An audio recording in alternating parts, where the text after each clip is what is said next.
Here we go. Okay, hi, Anthony DeBarros, USA Today. 5 essential queries for SQL Server. If you've worked with SQL for any length of time, this is familiar to you. Basic SQL select statement. We only had to do this: select a field from a table. You can do where to limit the rows. You can group by. You can order by. This is not what I'm going to talk about. I'm going to talk about 5 things that, at least in my experience, have saved me a lot of time, saved me some headaches. I'm going to be talking about T-SQL, which is the Microsoft SQL syntax, but knowing that a lot of us are also delving or have used extensively MySQL, I'll have available for everybody the MySQL syntax for all of these queries that I'm going to show you. The first thing is using temporary tables. There are a lot of times when you want to put data into a table, but you don't necessarily want to make it part of your permanent database schema.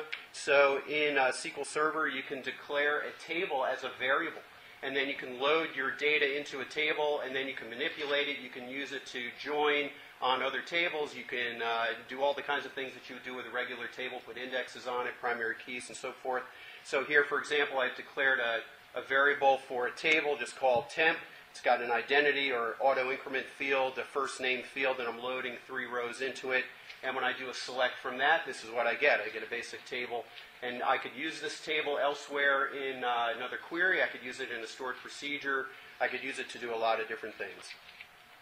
Second thing that has been really essential for me is the case function or case statement. This is basically a glorified if-then-else, where it allows you to evaluate a variable or evaluate a statement and then do an action based on that. So, for example, you could say, okay, when this happens, do something, or when something else happens, do something else, or if none of those apply, do something differently altogether.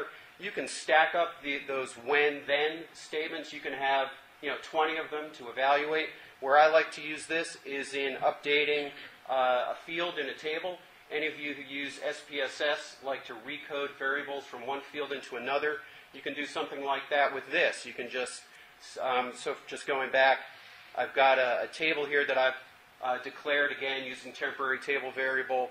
I've got a first name field and I've got a nickname field. And I'm loading a couple of first names into that first name field, and then I want to assign a nickname to those based on what it is. So I'm going to use a case statement. So I'm going to say when first name equals Robert, put the nickname field equal to Bob. When it equals Joseph, turn it to Joe, and so on. And then when I do a select, I've got my case statement has updated that. So I find that pretty handy. Another thing that I find that I often have to do is, in order to get the query result I want, I actually have to join a table to itself. There are some things that you want to do with aggregating data, doing counts, and so forth. You need to get one query result and then join it to another query result. A way to do that is with creating subqueries and assigning them to an alias and then joining those aliases together. So, for example, I've got to create a table called eating contests, and in this table I've got name of the person, the date they were in the contest, and what their result was. Maybe it was hot dogs, pizza, Kobayashi, these guys, they eat all this stuff. Well, I want to find out the maximum date for each contestant and what place they came in on that maximum date.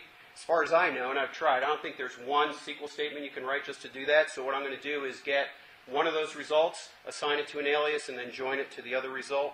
And this is what it looks like. You can download the file later and play with it.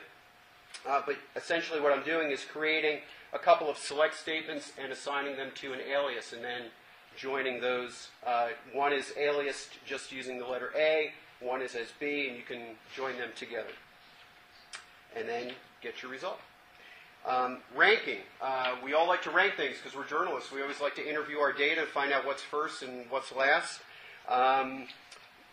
Microsoft T-SQL syntax has a really handy rank function. So, for example, I've got a table here of names and salaries.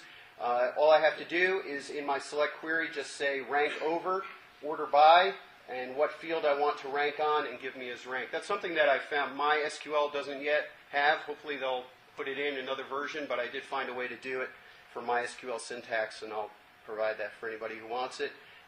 Really handles rankings very nicely. It even deals with ties. And Concatenate Rows, bonus string functions. If anybody wants these, I stuck them up on my website. It's myname.com. You can download either the MySQL or the SQL Server script. Thanks a lot.